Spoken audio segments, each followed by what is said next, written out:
WOSU's Curious Sea Bus answers your questions about our region, its history, and its people. Dylan Olmsted wrote in to ask why the name Darby is so prominent in our area. What is the significance of the name Darby? We asked Aaron O'Donovan of the Columbus Metropolitan Library for the story. Darby, I just assumed that it was a surname. So I started digging into it.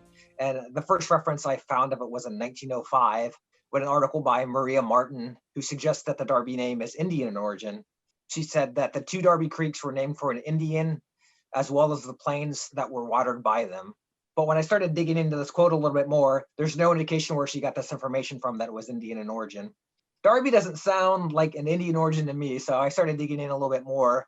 And I found an article in 1944 by a man named W.E. Richmond in the Ohio History Journal, and he expanded upon that idea. And he said, although the Indian in question called Darby must be a borrowed name from an invading whites.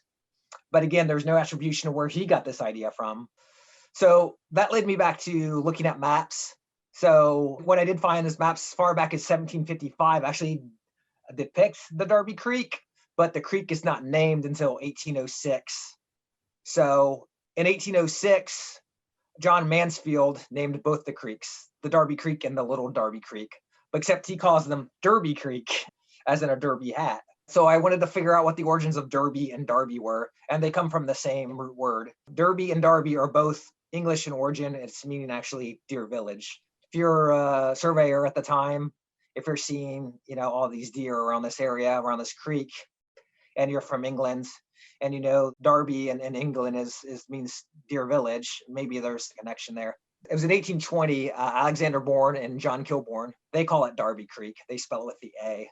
The other thing I found interesting was there's a tool called a Darby or a Darby plane, and it's a long flat piece of metal or wood that's used for plastering or laying things flat.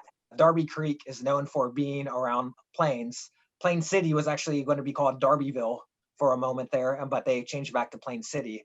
So I wondered if this Darby plane tool has anything to do with it, because it's such a flat area. So the answer to your question is nothing is definitive about Darby Creek. I could not find nothing definitive. Do you have a question for Curious Sea Bus? Head to wosu.org/curious to submit your idea. Your question could become the next Curious Sea Bus story.